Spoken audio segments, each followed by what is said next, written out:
Tere õhtust, good evening. I am very happy to open this spring semester first Oriental Studies seminar, and today's event is arranged in cooperation between Oriental Studies seminar and School of Religious Studies seminar of History of Study of Religion. No? Okay.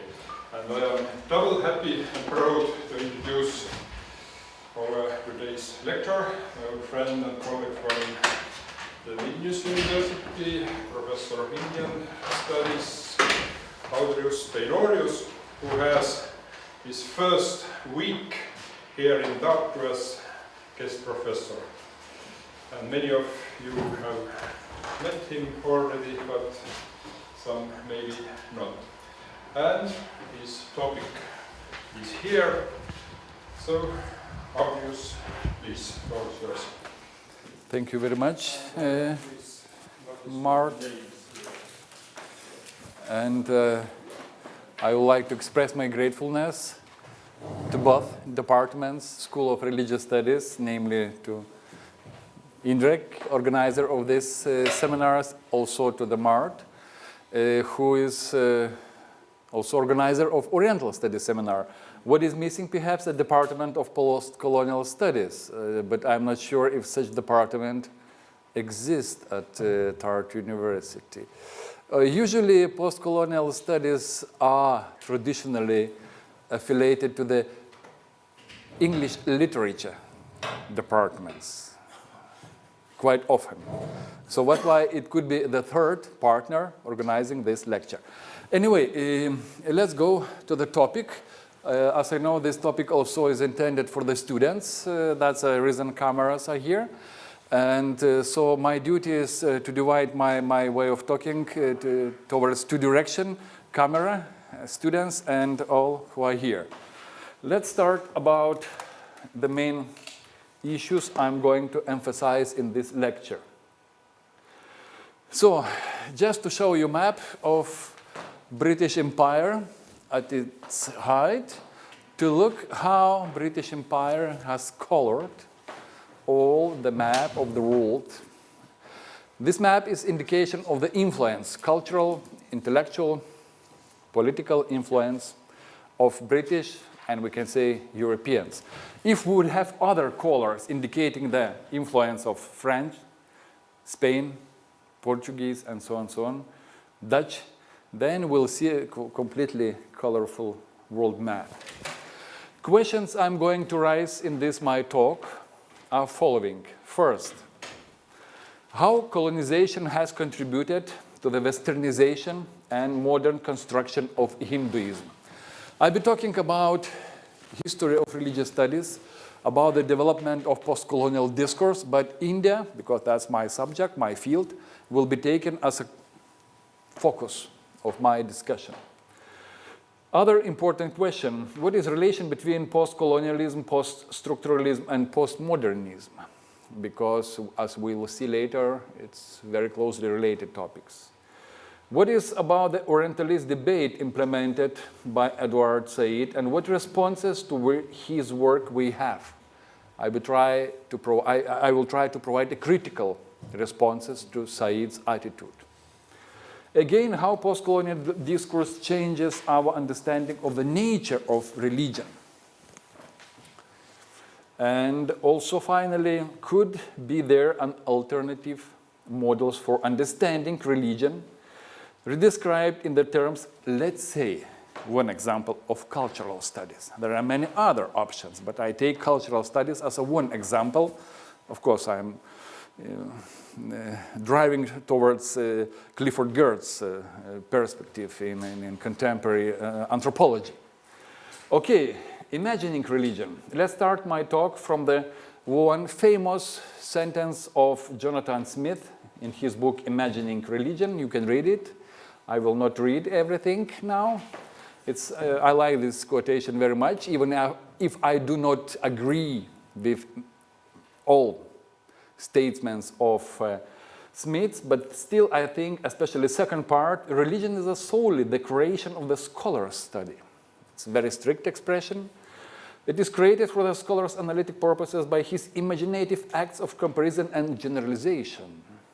Religion has no independent existence apart from the academy. So, relating to this to contemporary or Buddhist epistemology, we can say that object has no independent existence from subject directly. So, European colonial influence evidently has changed the nature of many world religions. And in recent years, scholars involved in the study of Asian culture have become increasingly aware of the extent to which Western discourses about Asia reflects power relation. That will be a separate topic because I will be touching also attitude of Foucault, that influential scholar who made a tremendous impact on the power relations in Asian studies. Institutional rise of Orientalism, at least in England and France, must be associated with the huge expansion of colonialism and other forms of domination over Asia and Africa. Not only, especially if we are talking about the Spain, Portuguese expansion, we then can include, of course, Mesoamerica, South America, and other parts of the world. Not only has a systematic understanding of non-European peoples and their spoken languages needed to control these people, but a knowledge of their civilizations by sizing and categorizing their cultures, ensure that the natives themselves could learn about their own civilizations only through European scholarship. Actually, we can say that this attitude still exists nowadays. Indians should learn about Indian history by or from Western scholars, Chinese from, accordingly, Western sinologists, etc., etc., etc. Anyway, this change, alteration, and the nature of many world religions also is quite evident. How Western ideological colonization has contributed to the modern construction of Hinduism. We can separate or to distinguish two main ways. The first, locating of the core of Indian religiosity in certain Sanskrit text. We'll speak later a bit about this more. It's called textualization of Indian religion. That's textual approach. Of course, nowadays this attitude is changing. I mean, anthropological perspective is making the way, but still textualization, that was a basic approach or textual approach to the Asian all religions. Secondly, by the tendency to define Indian religion in terms of normative paradigm of religion based upon contemporary Western understanding of Judeo-Christian traditions. So we can say that Abrahamic religious traditions are taken, very taken, as a kind of religion par excellence, normative religion, and other religions are evaluated and appreciated depending how much they fit or how much they differ from this normative religion. A good example is work, I hope scholars being here know this work, Martin Bernal, Black Athene, the work on the Afro-Asiatic roots of classical civilization, because this work, of course, that awoke many discussions, it was an attempt to show that instead of rigidly locating the roots of European culture in ancient Greek and Roman worlds, we should not forget African roots that made an impact on building self-understanding of European civilization. This work, of course, this is the first part. We know other volumes. So, again, problems of definition of the religion. Certainly, nowadays it becomes clear that the term religion is a culturally specific social construction with a particular genealogy and has a history that bound up with the cultural and intellectual history of the West, Europe mainly. So if you take any book on the history of religions. For instance, when I am teaching course on the history of religious studies at my university, I am asking students to collect definitions of what is religion from various sources. I mean, the main leaders, main scholars of particular branches, how they define, how they describe religion. Plenty of descriptions, contradicting descriptions. There is even nowadays no single, all-compassing description of what is religion. How we approach the study of religion more or less reflect ideological and cultural positioning, from which point we do approach and do we perceive religion. Just to take one example, Radislav Tsanov in his book Religious Crossroads, it was published, sorry, I don't remember, 15 years ago maybe that book, he provides a collection or summary of different descriptions of the term religion in various cultures. So, and he says that actually no language group has a word meaning religion as a universal construct. You have all possible connotations: law, devotion, knowledge, sacred, etc., duty, custom. You can mention many, many others because that's excellent work done, empirical work collecting these descriptions. But still, there is no such single connotation. Again, now I wanted to rely on the work of a famous scholar in the history of religious studies, Balagangadhara, who stresses, actually, in his huge work, Brill publisher, different or semantic shift between Cicero approach, when relegare meant to retrace or to reread, that was almost synonymous with tradition. And that's the reason why in so-called pagan Roman Empire, religio virtually was synonymous with tradition. And later we have Lactantius, Christian writer, who rejects this etymology and argued instead that religion derives from religare, meaning to bind together, to join, like a yoga, to link. Certainly meaning changes a lot. We have Cicero with his pre-Christian approach, and we have Lactantius with his Christian already definition. So, and what we see in contemporary world, in contemporary era, that a great deal of continuity between modern conception of religion and Christian understanding of religion is evident. Actually, we are using expression or connotation of Lactantius, even nowadays. As Balagangadhara points out, Christianity has generally served as a prototypical example of religion, and thus as the fundamental yardstick or paradigm case for the study of other religions. Again, what we have normative religion and other religions that could approach more or less religion in the norm.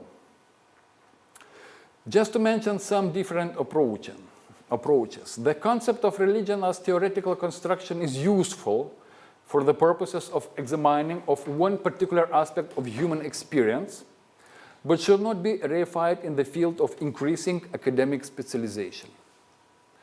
We have anthropological perspective, I will speak later a bit about, we have sociological, we have theological approaches, and so on.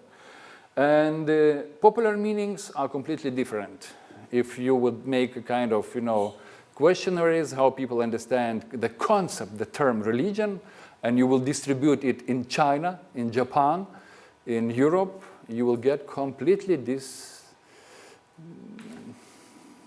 different appreciations and evaluation, because actually each culture puts a different content in that term. So for psychologists, it is important what? Impact on personality, changes, experiential aspect, including, I will use that term from transpersonal psychology, altered states of consciousness, how religion changes our consciousness. For sociologists, again, in relation to the society, conflict, communication, stability. For philosophers, again, epistemological, you can say, cognitive aspect. We have also theological aspect to approach religious studies. That's completely different, again, based on more or less on, I would say, dogmatic analysis. Just to take one example now, system of values or pivotal values. We know expression by Clifford Geertz. He said that there are two major and inseparable functions of religion. One is providing a comprehensive system of symbols for understanding nature of religion. So we can say system of symbols. And secondly, providing a system of values. Of course, sometimes we have another, his expression, system of meanings beside. So that demands complete devotion. Still, I would say that such definition of religious phenomenon, if we look broadly, is too narrow because it ignores other aspects we should take into our attention. For instance, the same transformative aspect that could be related to the psychology of religion. Social aspect, again, maybe this system of value reflects that social aspect, but let's say metaphysical, psychological aspects are ignored also. And another case could be Robert Monk, who says that actually we may define religion as any person's reliance on a pivotal value. Not a value, a system of value that differs, but pivotal value, the highest value. But again, this approach, even based on concept of the value, ignores other possible meanings in treatment of the much broader culturally conception of religion. So Christian missionaries made a tremendous impact in shaping our understanding of what is religion, what not. So when European culture became increasingly intrigued by the cultural mysteries and resource, especially we have to say economic resources of foreign lands, it was inevitable that a developing awareness of diversity of cultures would require some characterization. It means the need was evident, how we should classify, how we are going to describe that tremendously vast field of otherness we face.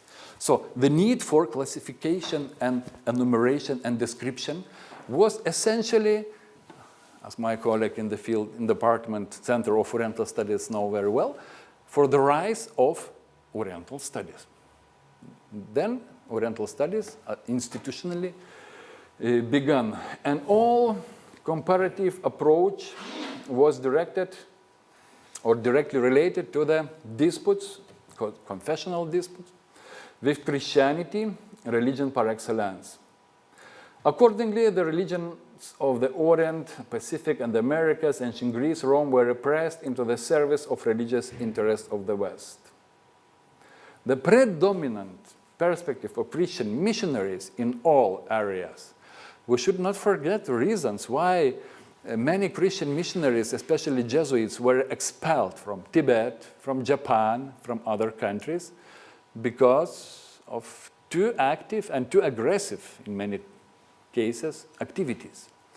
So, and other religious traditions were classified under very broad rubric of heathenism and category that was closely related to, as it is said, children of the devil. Good example, probably many of you know, the work of John Farquhar, missionary scholar, British scholar, who has written the book The Crown of Hinduism in 1913, that essentially became, you can say even nowadays, still used text for many theological scholars in theologies, how we have to approach other religious traditions. It means that crown of Hinduism means that actually Christianity is the crown of Hinduism. And this idea, so-called concept of fulfillment, made a tremendous impact on many generations of missionaries. We should not ignore, we should not demonize other religious traditions, but we should help them to understand how their traditional heritage has culminated in Christianity. So actually, intention of missionary work is to show the bridge between native, local religious traditions and Christianity. Talking about this, just some examples, how Indians consider this Christianization, or some examples of inculturation. You see, that's from nowadays Indian temples. Mary is keeping in hand Ganesh, Jesus Christ with 4 hands. That's a unique case. Another example, Jesus Christ sitting as a Buddha, or those of you who knows what yoga exercises, Surya Namaskar, you should know, 12 exercises, but they are called Jesus Namaskar. Actually, Surya Namaskar is the way how we can greet every day, every morning, usually at the sunrise or Sanhi time, Jesus Christ. So now coming to the term of Hindu briefly. Those of you who are dealing with India, you know that actually the hermeneutics of some representatives of Christian missionaries, Thomas Stephens, Hendrik, Roberto de Nobili, Father Pons, and so on, made significant contribution. Collection of myths, beliefs, rituals, and laws into one coherent system. When missionaries arrived to India, they saw this completely contradicting religious practices, beliefs, and behaviors. The intention of missionaries was to bring into one single, to unite into a single picture by using this normative example. Practice, source, devotion, pilgrimage. Actually, creation of all system, of all structure of religion was based on the same normative media. The same term, even Hindu, that we use nowadays, as you know, it's a Persian variant of Sanskrit Sindhu, related to Indus River, and was used by Persians, not by Indians themselves, who used to call themselves Bharatavarsha, followers of Bharata. And so in that case, Al-Hind denotes people of geographical area, actually, not religion. But nowadays, we have Hinduism. This element, ism, was added quite late, just in 19th century. So we have Hindus earlier, but Hinduism as a construction we have much later. Just to remind that Indians themselves used 2 terms to describe foreigners. Yavana means Greeks, actually, or those to the east, and Mlechas, barbarians. Actually, the term that could be used, Sanskrit term, in ancient times of Brahmanic or Indo-Aryan Indians, to describe anyone who is not Hindu. So, again, when used by indigenous Indian, the term Hindu did not have specifically religious connotation, that it subsequently developed under academic influence of Orientalists until the 19th century. And the notion of Hinduism is Western-inspired abstraction, which until the 19th century bore little or no resemblance to the diversity of Indian religious belief and, most important, practices. That's because there are so many even contradicting practices. So just to give some examples. In this book, Hinduism Reconsidered, you have just collection of description. What is not a Hinduism? That's excellent book because it provides understanding what is Hinduism, but what is not Hinduism. It provides a critical approach. But anyway, Wilfred Smith says, the term Hinduism, in my judgment, is a particularly false conceptualization, one that is conspicuously incompatible with any adequate understanding of the religious outlook of Hindus. Another quotation by Friedhelm Hardy, who says, "The global title of Hinduism has been given to this variety of religions must be regarded as an act of pure despair." I think that this definition is even better. We can use this term as an act of pure despair. Anyway, I told about some impacts that shaped our perception of Hinduism. One among them is textualization. So, according to Vinay Dharmadekar, the Protestant, especially the Protestant emphasis upon the text as the locus of religion placed a particular emphasis upon the literary aspects of Indian culture in the work of Orientalists. Many of the early European translators of Indian texts were also Christian missionaries. Mostly of them were Christian missionaries. So actually, they used terminology taken from Christian sources in their translations. And in the same time, that made a kind of imposition of Western philological standards and presuppositions into the Indian material. Very often, Western scholars and missionaries have not only torn Oriental text from religious and cultural contexts, but have then proceeded to relocate them within Western frames of discourse.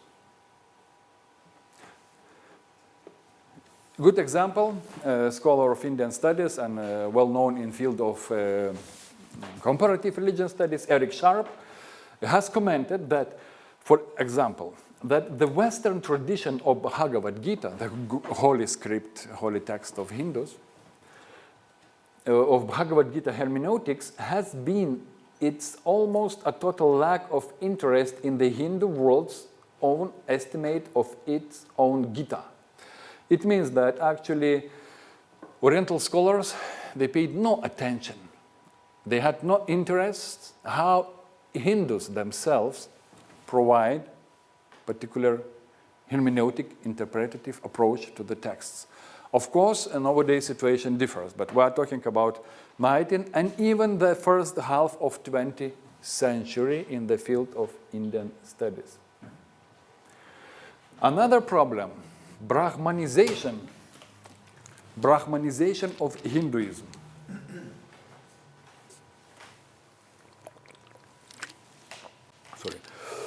So, scholarly Brahmana castes exerted evident degree influence on Western Orientalists. Actually, they were the main who provided all information to the colonial missionaries and scholars.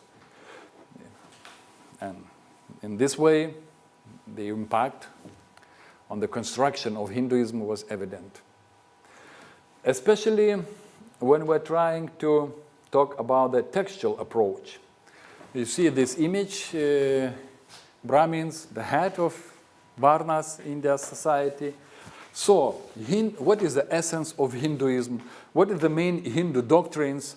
All these points were taken, especially related to Vedanta and Advaita Vedanta, as being a paradigmic by most of Western scholars, depending on the informants, Hindu, Brahmanical informants.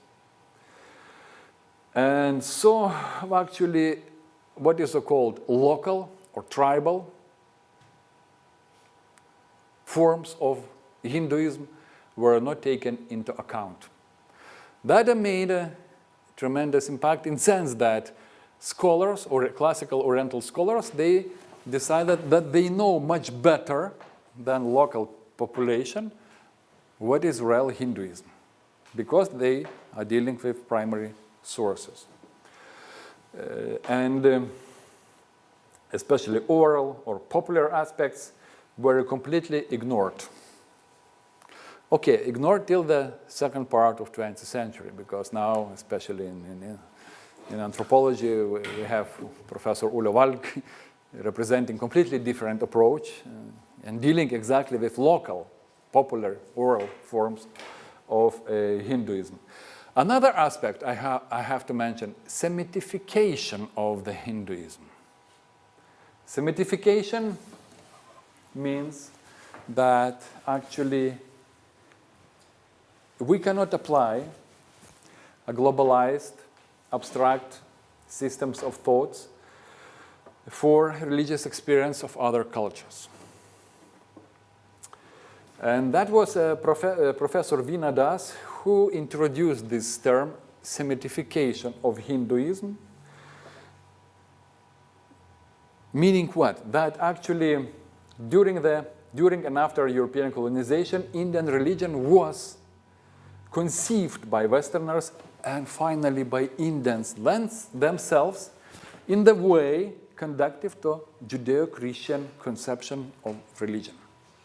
So Semitification actually could be translated in another way as an attempt to describe of other world religions via glasses of Abrahamic religious traditions. That would be maybe a broader definition. And that's why we have imaginative construction, a single religion called Hinduism. Besides, there is another expression, syndicated or neo-Hinduism. That means that since the 19th century, Hinduism has developed a number of new characteristics which seem to have arisen in response to Judeo-Christian presuppositions about the nature of religion. And according to historian Romila Tapar, such syndicated Hinduism seeks, that's quotation, historicity for the incarnation of its deities, encourages the idea of a centrally sacred book. It should be a book, particular text on which we do rely, claims monotheism as significant to the worship of deity, acknowledges the authority of the ecclesiastical organization of certain sects as prevailing over all, and has supported large-scale missionary work and conversion. What started from times of Swami Vivekananda, when he went to Chicago World Religious Congress in 1893, actually it became a kind of framework for all Hindu missionaries. Just to remind that traditionally you can be only born to become Hindu. Since that time, since Swami Vivekananda, I would say even more, every Hindu missionary nowadays is trying to look like Swami Vivekananda, to dress like Swami Vivekananda, to speak like Swami Vivekananda. It's kind of a missionary image for all contemporary Hindus. So, and also it was very much appreciated by the nationalist movements in India, such construction of Hinduism that approaches very much closely our perception of Christianity and Islam and Judaism. And that's why, according to Indologist Wilhelm Halfas, the concept of neo-Hinduism, this is still a controversial issue, I am not going to deal now, but still he says that in turn is inseparable from the modernization and westernization of the traditional Indian culture. But neo-Hinduism is not a creation of Western scholars, actually. This is a creation of Indian scholars, Hindu reformers themselves. So again, talking about essentialism,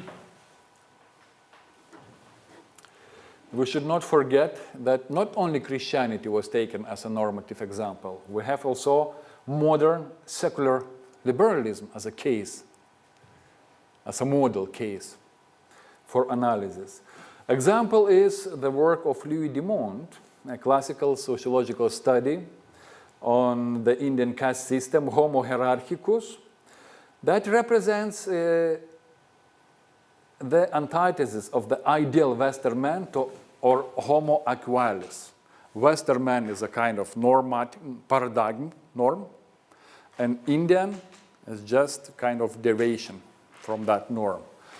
His approach is purely academic, secular approach without any missionary intention, but still does not reflect real situation. So what we have, essentialization, directly related to stereotypical representation, and polarization. European, Indian, European, we can multiply, European, Chinese, European, and so on, so on. So essentialization and polarization is essential element of our appreciation of other religious traditions, I would say.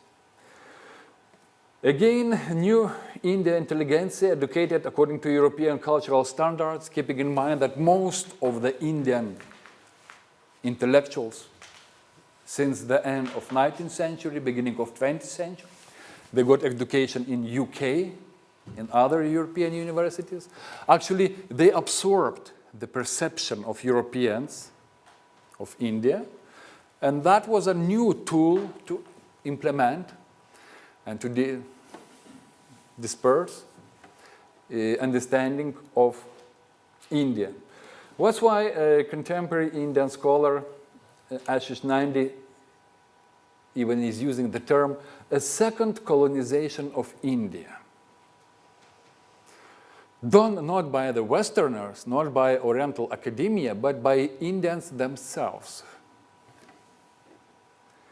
So now it's time to approach to Said, because that was just kind of introduction on Indian case. The work of Said was tremendous. His book, Orientalism, really was groundbreaking. And he, for those who never heard about him or knows not so much, I just will repeat that he was a professor of literature at Columbia University, very famous scholar and founder of postcolonial studies discipline, Palestinian, American born in Palestine. He was a citizen of the United States because of his father. And he spent his last decades in the United States being prolific writer and scholar.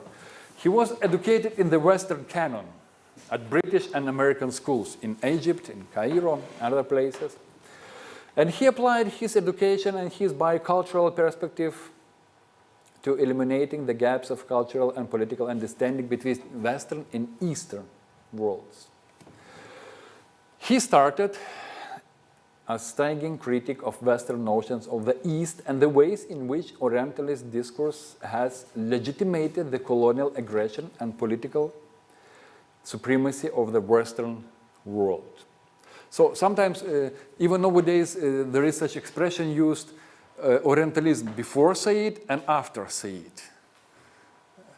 When Said has published his work, actually, almost within 1 year, most of the Western universities closed or changed the titles from Oriental departments and centers into any possible other, Asians and so on.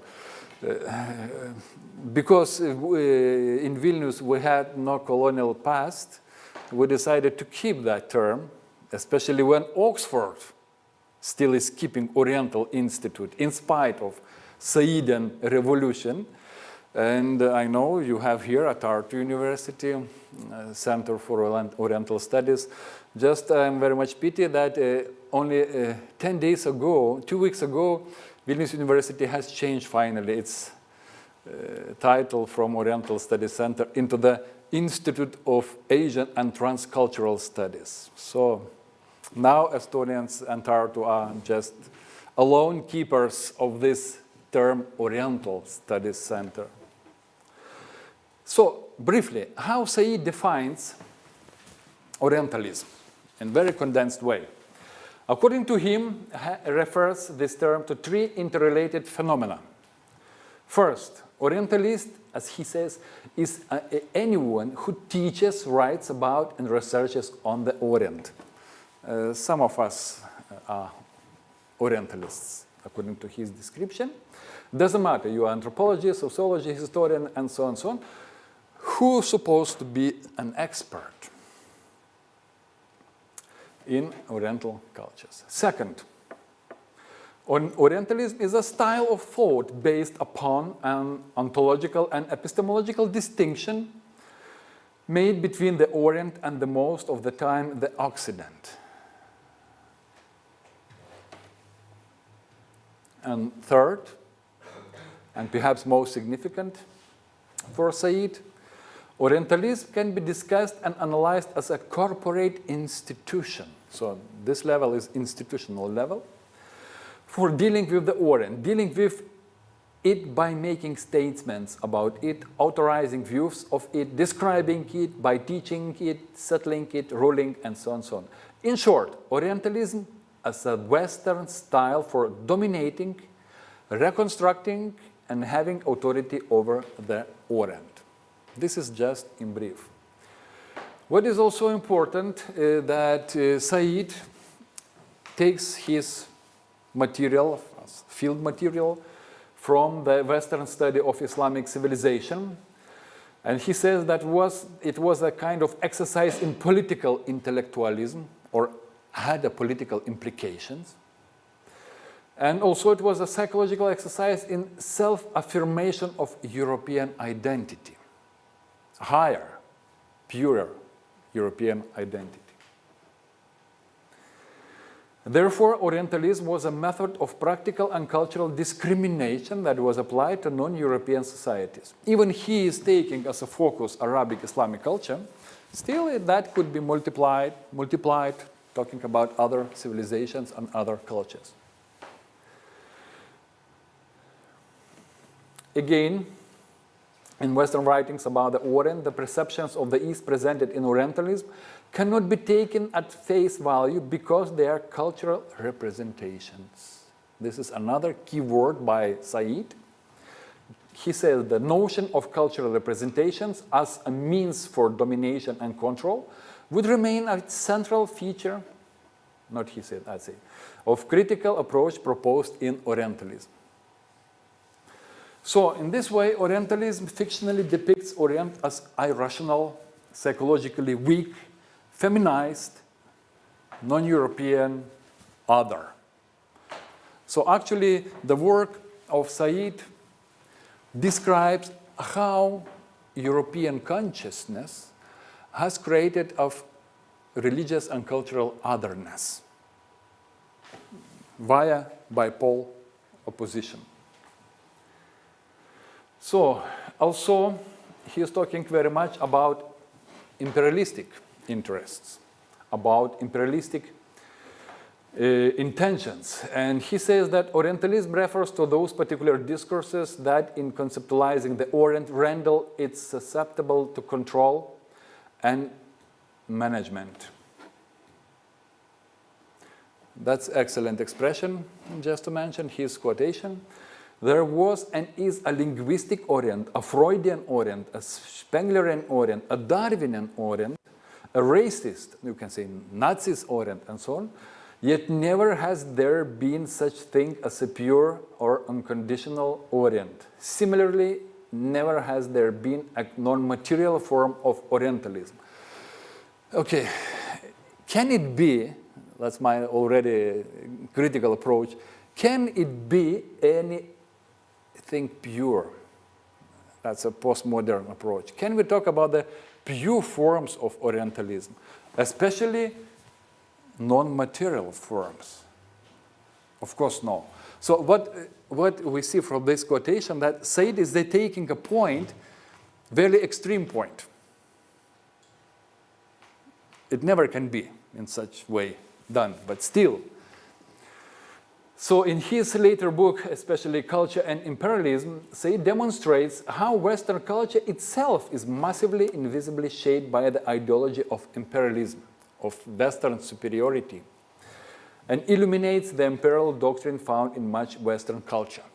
Actually, his intention, his next step was to show that imperialistic approach is implemented or grounded into the Western culture itself. So, briefly, some critical points regarding the Said's approach. First, Said avoids problems related to his own position by refusing to outline an alternative conception of Orient. He says that it cannot be pure, unconditioned, and material, but what he offers? Nothing.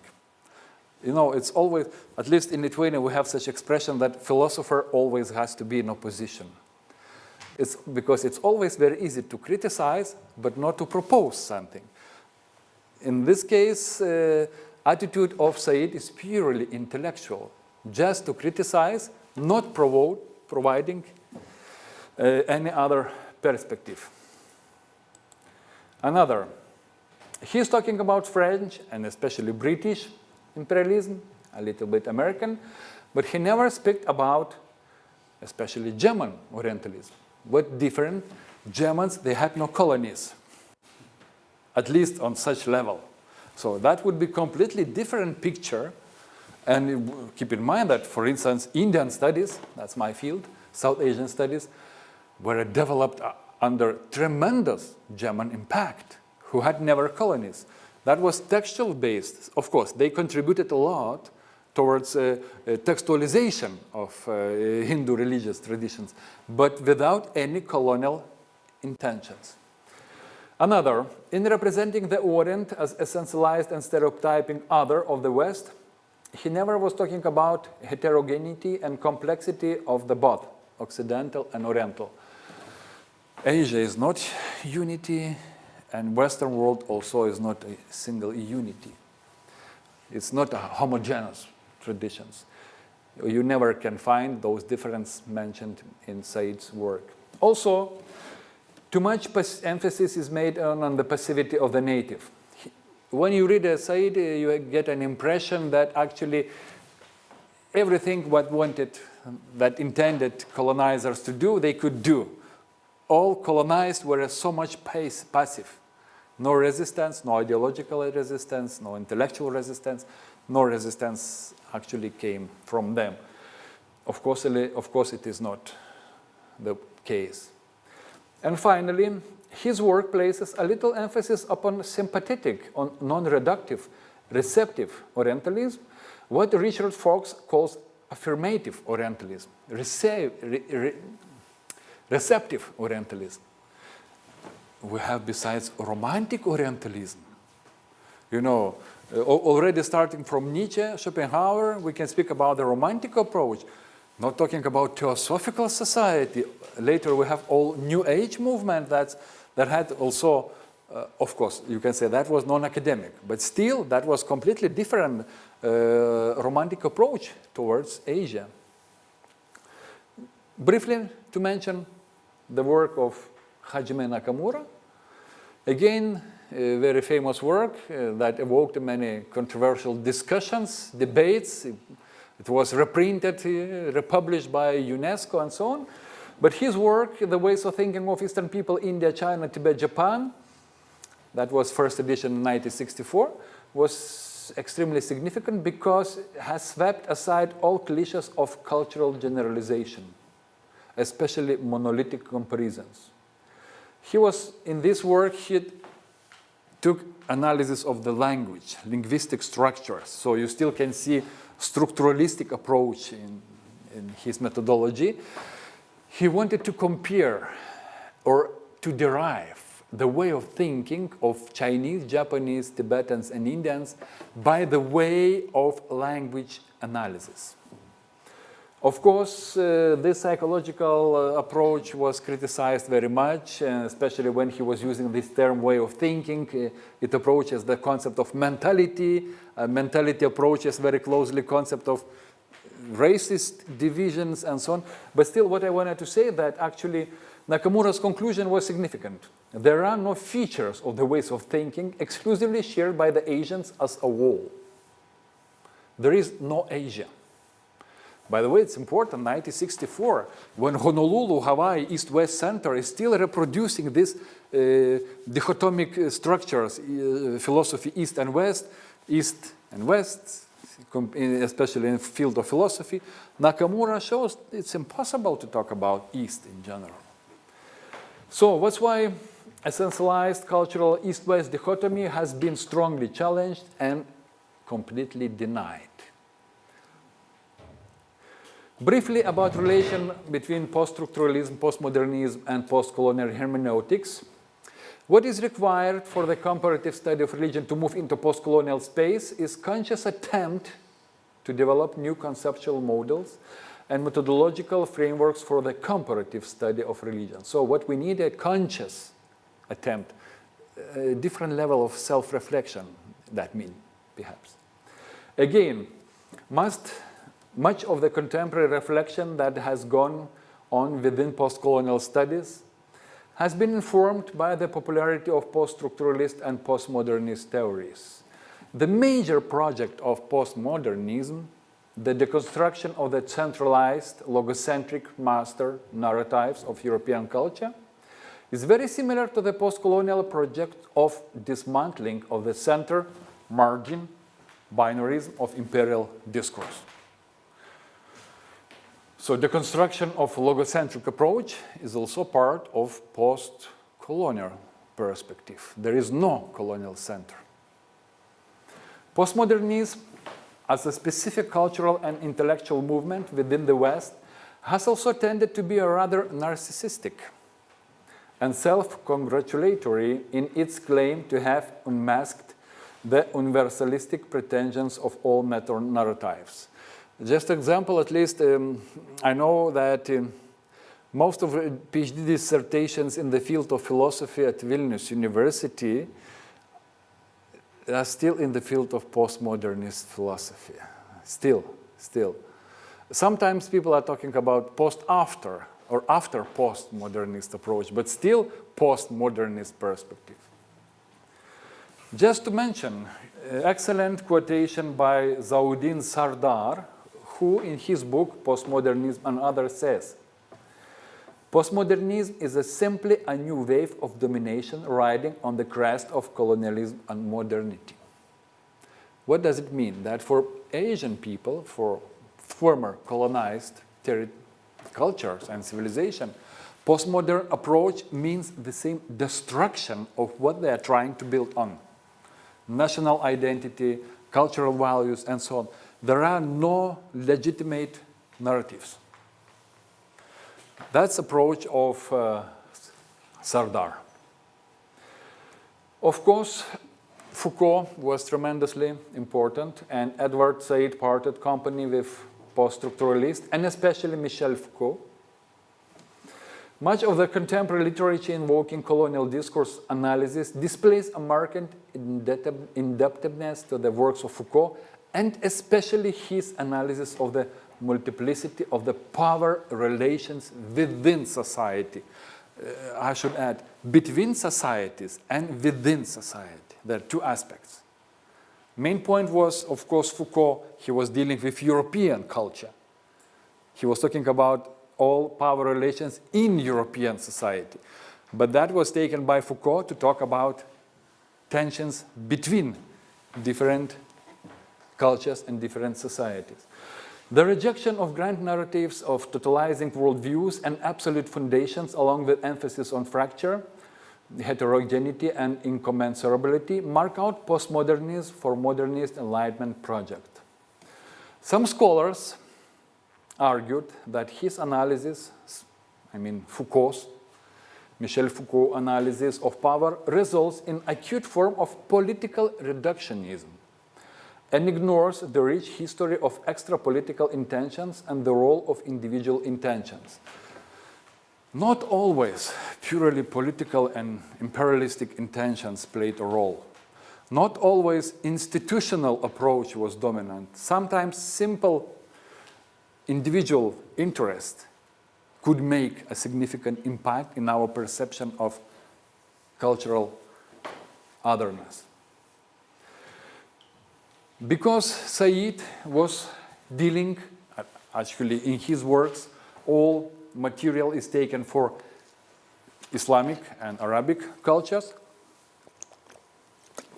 In case of South Asian or Indian studies, it was applied, I would say, by Ronald INDEN. Beside of his book on Imagining India, there are some other his works. And according to Professor Ronald INDEN, Indological discourse transforms Indians into subjugated objects of a superior knowledge, which remains in the possession of the Western Indological expert. So we heard this already before from Said, yeah? But he applied this for India. Indologists know better, about Indian religion than Hindus themselves. Secondly, INDEN critiques the epistemological assumptions and political biases of Orientalist construction of Hinduism, which have seen Hinduism primarily in terms of caste, as a romanticized, idyllic community, or as Oriental despotism. It was very popular, Oriental despotism. Also, he argues that all these views deprive Hindus of agency and sees them governed by external forces outside their control. Again, they are passive. They can do nothing. They are completely under the impact of colonizers. They have no voice. Such analysis functions to portray Indian thought, institutions, and practices as distortions of normative Western patterns of behavior. That's why INDEN rejects so-called positivistic claim that there is a single determined reality that we can recognize, India as a reality. So, for construction of Hinduism, the huge impact was made by Enlightenment ideas. And what is increasingly clear from the dispute between the post-structuralism and humanism is the narrowly Eurocentric way in which the debate has progressed. The introduction of the variety of indigenous epistemic tradition is the single most important step that postcolonial studies can take off if it is to look beyond the Eurocentric foundations of its theories and contests the epistemic violence of the colonial encounter. For instance, Kyung-Won Lee stresses that we always are using this term, even nowadays, dialogue, in Buberian sense. But anyway, according to Kyung-Won Lee, we should talk about the dialogue between dominant and dissident voices within the metropolitan boundaries, not between imperial self and colonial other. Usually we are talking about two separate subjects, colonial self and colonized self. So, questioning Western paradigms of knowledge. Very often the postcolonial interest in dialogical theories is grounded in a highly politicized engagement with the profound imbalance in relations of domination. Orientalist discourses remain unstable and ambivalent because of the seemingly omnipotent classification of the Orientalist. For instance, Gyan Prakash, contemporary professor of modern Indian history from Princeton, argues that the focal point of the post-Orientalist historiography is on the displacement of Europe as the center of the history. And the emphasis of it is upon disfiguring and disrupting interrogation of the master narratives of colonialism. Still, the Europe is the center of the history. When Europeans discovered North America, Asia, and so on, all history is written from this Eurocentric perspective. And again, he says, the object of such study is not the subaltern as such, but the forms of knowledge, culture, and traditions canonized by colonial and hegemonic Western discourses of inquiry. Again, a good example is the work by Dipesh Chakraborty. I am just trying to show a continuation of the postcolonial discourse and how contemporary postcolonial discourse, including the historiography, anthropology, and so on, is much developed. So, Dipesh Chakraborty, in his work, Postcolonial Thought and Historical Difference, actually, that subtitle, title of this book is Provincializing Europe, a very famous work. His work is about recognizing the limitations of Western social science in explaining her historical experiences and political modernity of South Asia. He offers a critique of the Enlightenment concepts, of a universal human experience, and of secular modernity. However, his project is not about rejecting European thought as a whole, but rather an effort to renew European thought from and for the margins. So provincializing Europe doesn't mean that European history should not be taken into account. It has to be taken, but it should be not only in the center. It should be made be relevant. By the way, I just want to ask for your attention, to pay attention that most of the post-colonial scholars I do mention today are Indian-born scholars. So in that sense, we can say that post-colonial studies are very much grounded on South Asian studies field. Chakrabarty primarily is concerned with calling into question of Western hegemonies and paradigms of knowledge, and highlighting the cultural and material violence of Western colonialism. Another contemporary famous scholar, Homi Bhabha, in the field of postcolonial discourse. In the field of postcolonial discourse analysis, Homi Bhabha did a lot. He is Indian-born Harvard professor who was follower and still is follower of French post-structuralist Derrida, Lacan, Foucault. His work, Nation and Narration, Location of Culture, fundamentally important works. He rejects what he sees as an overly simplistic reading of Foucault in Said's insistence upon the intentionality and unidirectionality of colonial power, and in the assumption that colonial power and discourse were possessed entirely by colonizer. He refuses to accept that, let's say, in his case, South Asians, Indians were completely passive. He wants to show that they took an active part in the shaping of colonial identities, including religious self-identification. So he introduced some terms. By the way, I have to tell that Bhabha has got an award long ago, maybe 10 years ago, as a most unreadable writer, most incomprehensive writer. It's really it's tremendously difficult to read his work. But besides, I wanted to digest something and to mention briefly some his concepts. Ambivalence, he introduces. Very important concept, means that actually we have a kind of a complex mix of attraction and repulsion between colonizer and colonized. This relation is not so simple. Actually, he is using Lacan's ideas of attraction, not purely sexual attraction, but still desire to become as colonizer. And he says that the relationship is ambivalent because the colonizer subject is never simply and completely opposed to colonizer. Mimicry, another his important term, appears when members of colonized society imitate, so mimicry, imitation you can say, imitate and take on the culture of the colonizers by adopting the cultural habits, assumptions, institutions, and values. So as he says, the result is a blurred copy of the colonizer that can be quite threatening because mimicry is never very far from mockery.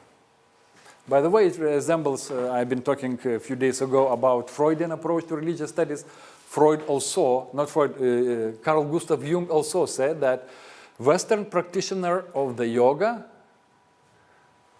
the same, nowadays we can use the expression of the Bhabha, mimicry. The same, imitation. Another term he introduces, hybridity. Hybridity describes the emergence of the new cultural forms from multiculturalism. Instead of seeing colonialism as something locked in the past, Bhabha shows how its histories and cultures constantly intrude on the present, demanding that we transform our understanding of cross-cultural relations. What does it mean? Colonizer and colonized are not independent unities. During the process of colonization, both are changed. Both becomes hybrid. Not only colonized, but also colonizer as well. That is important. Certainly we can say that what we see, I often use that term from one book, Easternization of the West, also is a part of, it's a product of colonial past, what we're experiencing now. And final, his concept I would like to mention, third space. Third space, he says, it's an independent space. Independent space in what sense? That it is a space not belonging to colonizer or not belonging purely to colonized. It is a third space above. Actually, both colonized and colonizer are creating a new level of self-understanding, self-representation, and self-perception. So third space is not European attitude. I mean, not Indian attitude in that sense, but completely different level, having all elements of ambivalence, mimicry, and hybridity together. That's why actually this example, from my point of view, this concept of Bhaba even being quite complicated, not clear, but still are very much useful when we are talking about new forms of religious movements, practices that appears. Those forms, you can say, are appearing as on the third space level. Another project very close to subaltern studies, close to Bhaba's ideas and postcolonial discourse, subaltern studies project, interaction between colonizer and colonized, has often been at the expense of those who have been silenced, indigenous or subaltern groups. Again, Antonio Gramsci, Marxist, neo-Marxist, Antonio Gramsci was that guy who introduced this term, subaltern, talking about the hegemony of ruling classes. His approach is purely Marxist or neo-Marxist. However, his term was adopted by postcolonial studies from the work of group of scholars, UK, US, and Indian historians, Rajan, you see names, who took that title, Subaltern Studies, and there had an intention of creation of a new, completely new field, having a purpose of Subaltern Studies project to address the imbalance created in academic work by tendency to focus on elites and elite culture in South Asian historiography. Actually, what I was talking about, Brahmanization of India, it clearly is its opposition. We should talk about suppressed, oppressed, neglected, ignored, Dalits, not only Dalits actually, subaltern encompasses also gender level, many level, I mean. So, and recognizing that subordination cannot be understood except in a binary relationship with dominance, the group aimed to examine the subaltern as an objective assessment of the role of the elite. However, we have also Gayatri Spivak Chakraborty, famous contemporary influential scholar of postcolonial studies, also Indian-born, professor of Columbia University, who criticized assumption of subaltern studies. And is her famous work, Can Subaltern Speak? Actually, some years ago, living in the United States under Fulbright, I had the chance to attend her lecture. It was almost 2 hours long lecture. I can tell you sincerely, I could understand nothing. How complicated the way of her talk is. Of course, what I remember, it was Gramsci. Every second sentence, she used to mention Gramsci. So I would say that for me, not Bhaba is so much complicated as Gayatri Spivak Chakraborty. But still, what she wanted to say.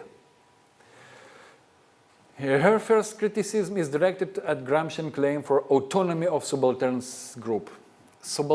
Any subaltern group is not autonomous.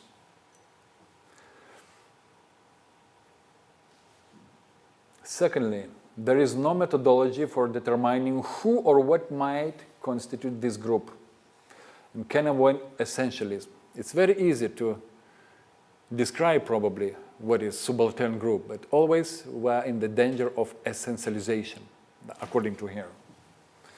And third, there is no way in which oppressed or marginalized groups can voice their resistance. who can speak for subaltern? If subaltern can speak, usually after graduation from Princeton and Oxford. But that's already a different case. I mean, way of talking and way of representing is different. That's a point I am trying to explain the position of Audrius Beinorius. So again, just going to an end of presenting main thinkers of postcolonial studies, I would like to mention 4 intellectual responses to the problem of Orientalism suggested quite a long ago, already 14 years ago, no, 20 years ago, by Brian Turner in his book Orientalism, Postmodernism and Globalism. I find that his approach quite inspiring. What he says: at first, according to him, there should be a commitment to self-reflexivity. That is an awareness of the way in which one's own prejudice impinges upon the representation of what is examining. Actually, you can say that in contemporary anthropology is the first prerequirement. Reflection, self-reflection, and awareness of your own cultural prejudice that creates your own perception. And if you start talking about objectivity of my approach and so on, that the first signal that you are imprisoned by your culture. You are not aware of your own presuppositions. I completely agree with this point, at least. Secondly, he says, the discourse of difference that has characterized the Orientalist problematic in the past should be replaced by a discourse of sameness, which examines diverse cultures in the global context of interpenetration and with the world system. What does it mean? We should not stress differences. We should look at the sameness, similarities. What brings us together, what makes us being humans. I again completely subscribe to this concept. Third, scholarship should work to display the nationalistic mode of analysis and cultural parochialism that such approach encourage.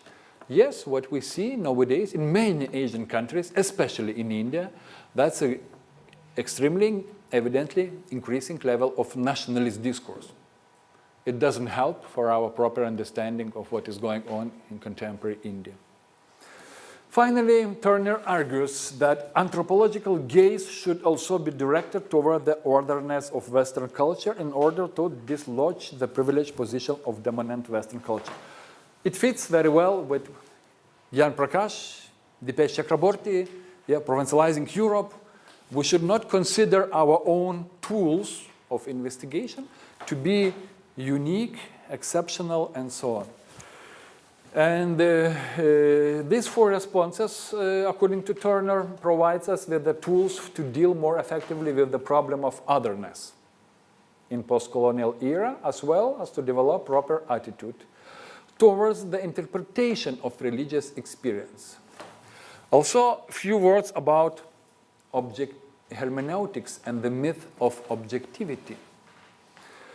In the light of Hans-Georg Gadamer's rejection of positivistic myth of scholarly objectivity, as well as works of Foucault and Said, it would seem that it is impossible for any narrative or discourse to be free from some form of ideological conditioning.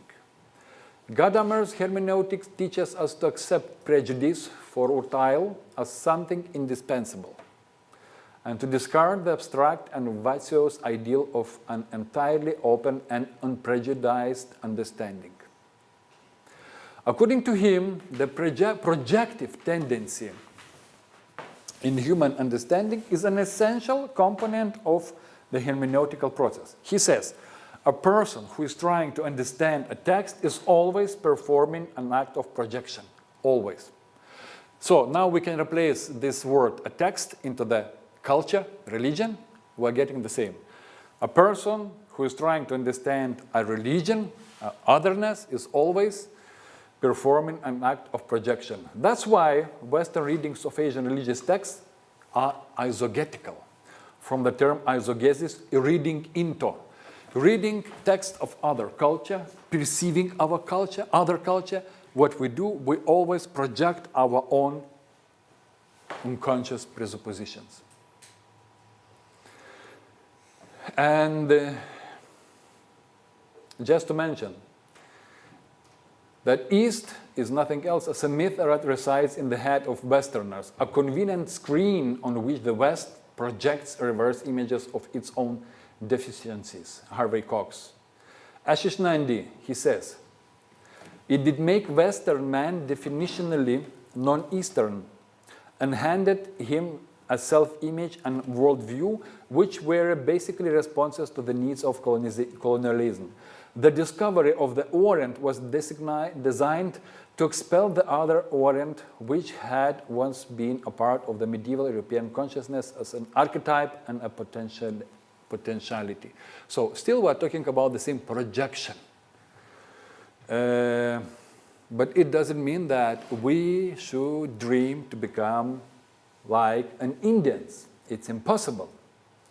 We are not capable of such objectivity.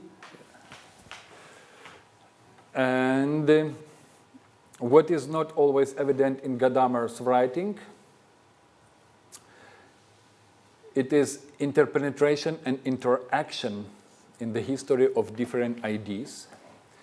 Secondly, Gadamer's hermeneutical approach is too closely identified with consciously contrived meaning and shows insufficient awareness of the underlying layers of political interest. Actually, Gadamer is completely in opposition to Said. Said is always emphasizing colonial imperialistic intentions. Gadamer is talking nothing about this, about intentional approach to our perception. He's not talking about the political interest, ideological manipulation, and nothing about the knowledge and power. So Gadamer is before Foucault, in the sense that relation between knowledge and power is not in the works of Gadamer. So, and coming to conclusion already, some suggestions from scholars in the field of religion studies and Indology studies could be mentioned. So, we know already that is to use this expression, to this label, Hinduism nowadays is kind of anachronism, but still we have nothing to replace it. There are some suggestions. For instance, Julius Lipner suggests that Western term Hinduism is effective so long as it represents, he said, the dynamic polycentrism of Hinduness, Hinduta, or Hindutva. There are differences. Maybe Hinduta, not Hindutva, because Hindutva has already political implications. So, dynamic polycentrism of Hinduness. Can we use this expression in our texts? Of course, no. Another example, another suggestion, Aichinger Ferro Luzi suggested that this term should be understood to be a polythetic prototypical concept. Even better, you can say, yes. Not more simple way. Polythetic because of its radically heterogeneous nature, and prototypical in sense that term is frequently used by both Westerners and Indians to refer to a particular idealized construct. So actually he's trying to provide a conception, polythetic, prototypical, in sense that who is using that term? Indians or Westerners? So what we see, that this concept still brings for us division, former colonizer and colonized. Again, therefore, the term remains useful up to nowadays only on general, superficial, and introductory level because, as we have argued, Hinduism now exists in a sense in which it certainly did not before the 19th century, especially as it was understood by Orientalists. Michael Pye recently suggested a new expression, or he said we need therefore proliferation of ethnocritical perspectives. Actually, I would support such approach. Ethnocritical means that actually we should understand each religious tradition from inside, ethnocritical, local critical, you can say.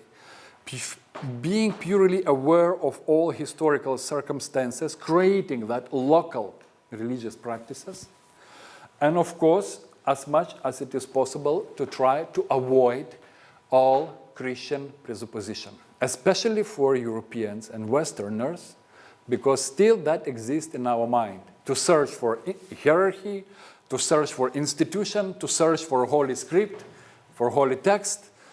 I mean, all key words are still used. That's why this ethnocritical perspective could be a kind of a concept for future elaboration, I would say. And finally, coming to already an end of my presentation, so we can say that taking a post-colonial turn in religious studies must necessarily involve the transformation of religious studies as a discipline and regime of knowledge. We know that knowledge of Europeans, starting from missionaries in Asian religious traditions. I was talking only about India, what to tell about China, Japan, about East Asia. That's another very broad field. Made a tremendous impact on the re-articulation of religious studies, in redescribing of religious studies as a discipline itself. But still, it is a process. A good example is that was also a conference of American Academy of Religions. It was maybe 8 years ago I took part in this, but that was famous conference because America, the hugest in the world Society for Religious Studies, American Academy of Religion, became divided. It split it into biblical studies and religious studies, because most of scholars dealing with religious studies were dealing with Asian religious studies. And scholars in Asian studies, religions, could not find a common language with scholars dealing with biblical studies. So now we have this split. Of course, I am against this, but this is just indication that nowadays it's becoming more and more difficult to use old-shaped categories and concepts for understanding of otherness. And to finish this Indo-critical approach, I would like to give a last quotation by Foucauldian scholar Paul Rabinov, who says, "We need to anthropologize the West." In what sense? To show how exotic its constitution of reality has been. Not Indians, not Chinese, not Japanese are exotic. Europeans are exotic. We are exotic with our pretensions, universalistic pretensions. Again, we're trying to make them seem as historically peculiar as possible. How their claims to true are linked to social practices that have hence become effective forces in the social world. We must pluralize and diversify our approaches. Actually, it's very easy to say, but practically to do is very complicated, complicated task. Still, he says, we have to avoid the error of reverse essentializing. Occidentalism is not a remedy for Orientalism, because Orientalism is nothing else as Western essentialization. We should not take an opposite trend, not to make essentialized Occidentalism as well. So I would like to conclude here, not providing some final solutions, but my intention with my presentation was actually to show how these three fields, Oriental studies, postcolonial discourse, and study of religions, are correlated, especially nowadays. Thank you for your attention, and if we have a few minutes. Yes, we have a few minutes for questions, but not too much time. So, please.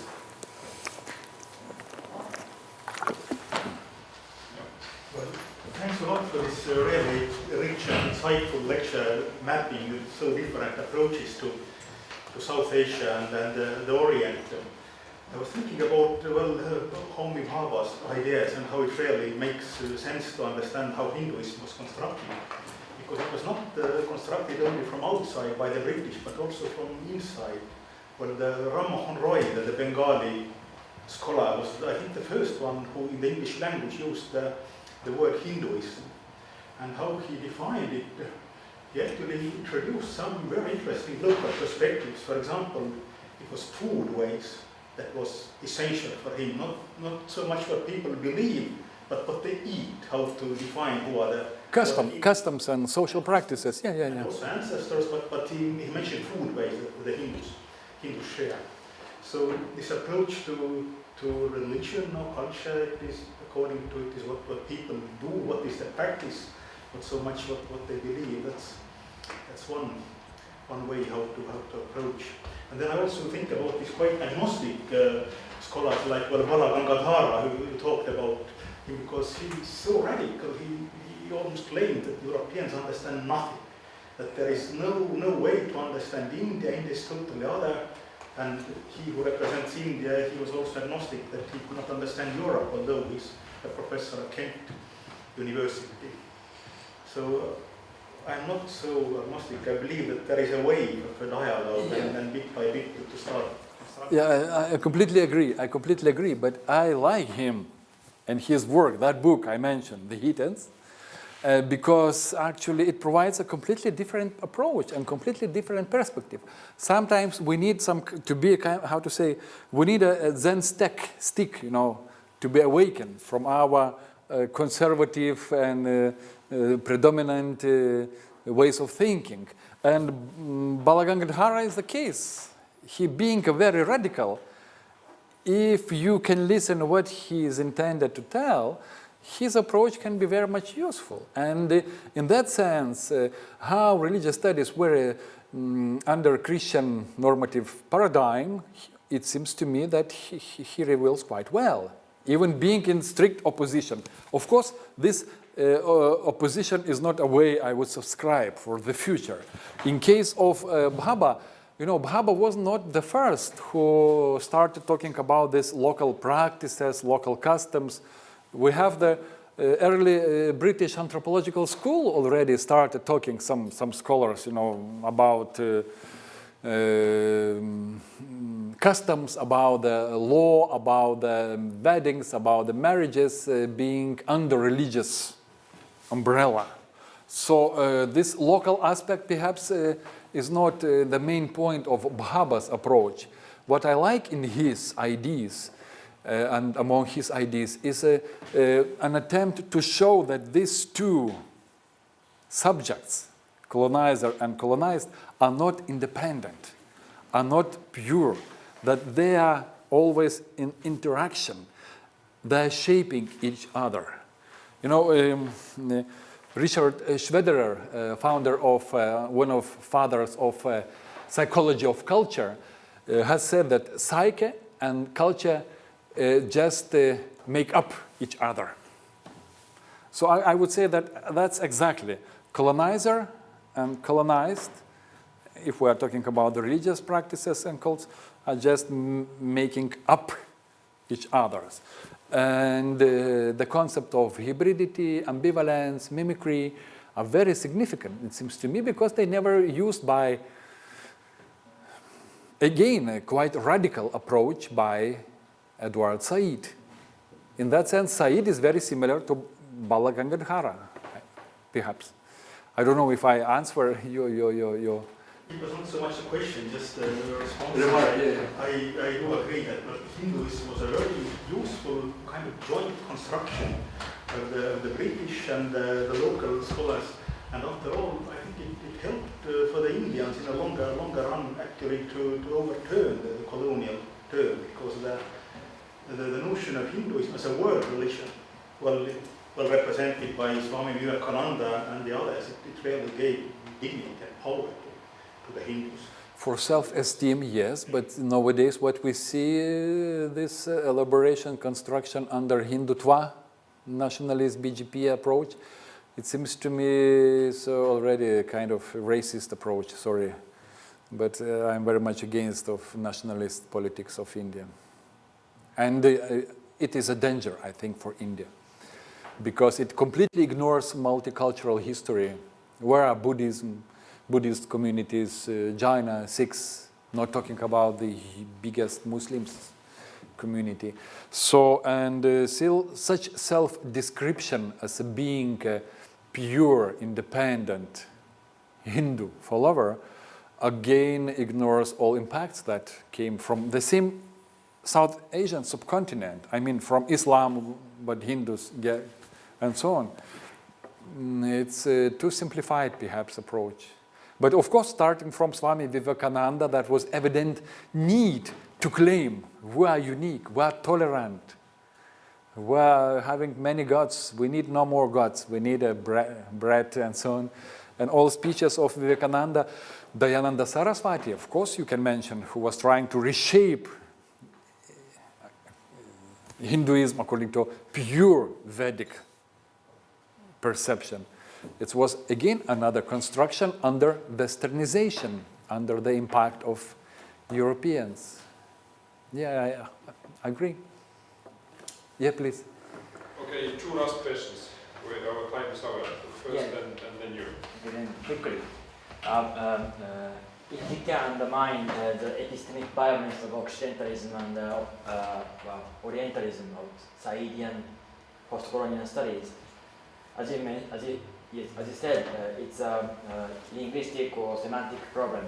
And as a philosopher, not a hermeneutics student, I think any linguistic problem can be reduced to logic or logical propositions, as Peter Einstein and Charles Peirce pragmatically talked or discussed. So, do you think the division, or divisory division between West and East is a logical problem? No? Of course, no. Okay. Of course, no. By the way, I mentioned Hajime Nakamura. That was part of his intention to analyze the logic structure, to analyze linguistic constructions, comparing with Latin, classical Greece, and so on. He was, by the way, excellent in Tibetan, Sanskrit, Pali, and Japanese, Greek, and Latin. But actually, he succeeded to discover many important approaches. But still, again, all his work has the same problem: essentialization. Essentialization of Indians, essentialization of Japanese, of Chinese, and so on, depending on analysis of linguistic structures. Several conferences were organized to discuss his analysis of Indian mentality, Chinese, and so on, and so on. But I would not agree with you that actually logical analysis can solve all our colonial perceptions. I think that this is a topic of a more psychoanalytical approach. Sorry, that was my talk a few days ago. I would say that still we're mostly unconscious of what we're doing and of what we want to do. So that's why colonial history is actually history of our unconscious drives and desires. And logic has nothing to do with this. I don't know if it's related, but so what do you think is the reason that Buddhism did not stay in India? Like, why did Hinduism make a comeback after Buddha? Well, that's a completely different topic. We're going to talk during my lecture. Yeah, that's why I said. There are many reasons, but they have nothing to do with postcolonial and Oriental topics. Many reasons, many points. We'll discuss during my course on India. Sorry, I'm very condensed. Okay, our time is over, unfortunately, for today. Thank you very much for this.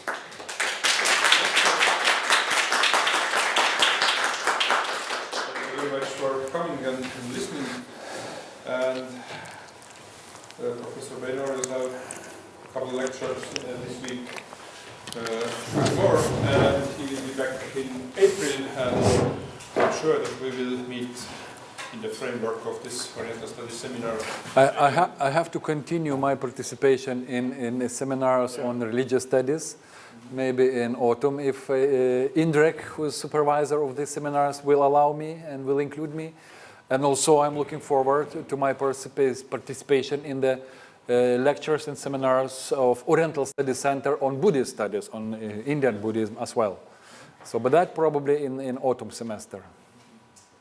Thank you very much.